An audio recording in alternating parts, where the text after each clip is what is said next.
What's good, YouTube? I'm back with a brand new video today, and I'm gonna go into the new Mortal Kombat Battle of the Realms film. And this film is actually a sequel film. It's a sequel to the first animated Mortal Kombat movie, which came out last summer, and it's called Scorpion's Revenge, which was a really good storyline, and I thought that was better than the actual live action movie we got this year, just because they had the real tournament.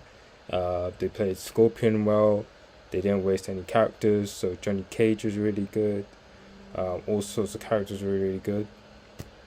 And so in this film, I'm gonna go into spoilers, but let me just give a rate for this film. So I'd give this film probably a 9 out of 10, just because it really hit the Mortal Kombat, how would you say, like the emphasis, the bloody fight scenes, that. So this movie really just goes straight into it. There's no scenes where you're like bored. Like, there's scenes where it's just like they don't really need to be there, which they sort of had with the first film. And then this movie just goes straight into the tournament. And basically, going into spoilers now, this movie takes place right after the Heroes of Earth win the last tournament at Shang Tsung's temple. And basically in this one, they have a final tournament with Shao Kahn, who's the big emperor of Outworld. And he basically, and let me be clear, so they go into that with this film, but they also give you an origin story for Liu Kang, and they go into Liu Kang's story because he's meant to be the chosen one who brings peace and balance. So after Scorpion being the main protagonist in Scorpion's Revenge, Liu Kang's the main protagonist in this movie.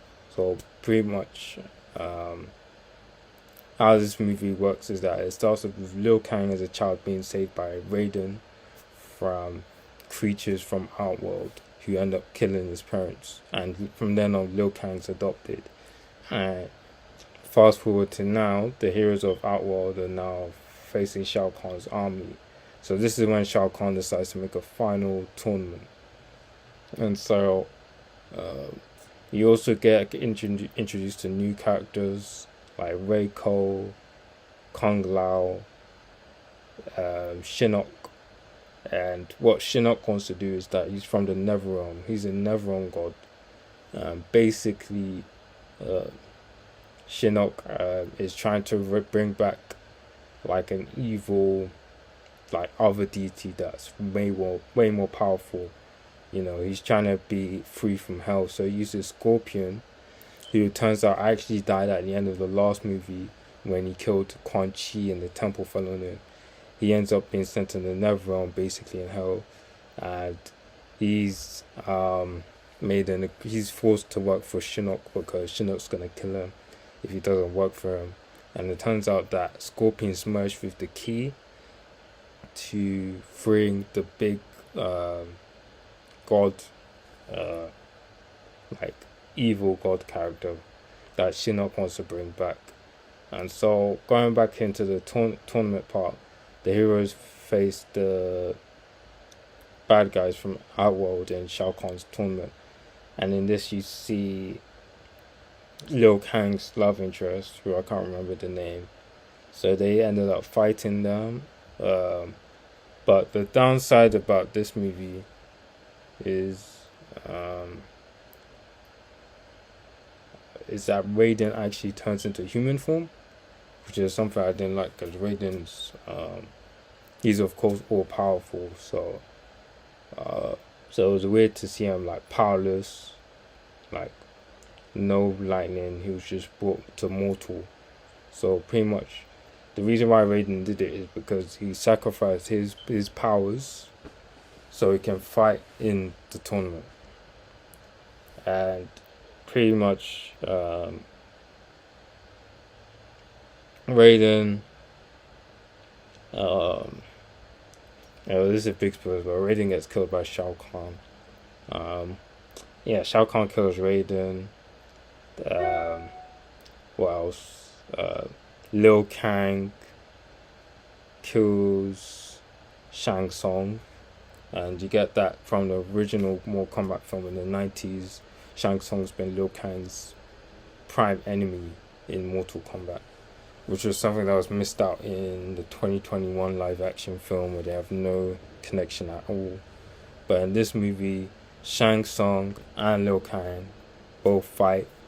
But the problem is that Shang Tsung's he's really fucked up Liu Kang's arm, so it's harder for him to fight. But he does this like sick ninja stuff, and he ends up killing Shang Tsung. He was this really old sorcerer, like martial arts expert. But then, so pretty much, you do see that Goro's brother is also killed by Jax, or at least his arms ripped off as well. As for Johnny Cage and Sonya Blade, they end up getting together. They end up getting together, but also Smoke's in this. Smoke, but he ends up being turned into an android. The new SUBZERO's in it, and he's out for revenge for the original one, his older brother Bihan. So this SUBZERO's actually named Kuei Lang, and he's out for Scorpion, but they end up working together pretty much as well. So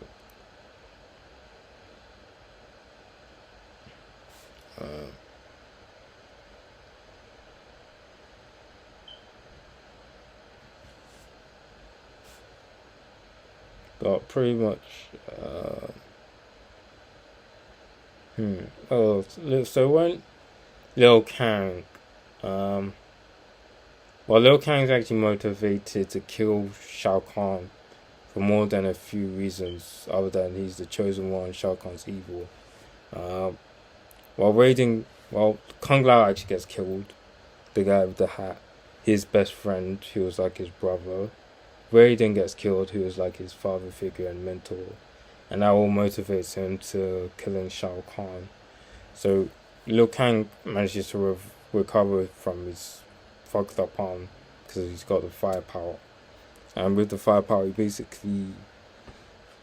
able to kill Shao Kahn. And after that, the Elder Gods, the Elder Gods, if you know Mortal Kombat, they're like the creators, they behind, they brought Mortal Kombat to happen. So pretty much in this, but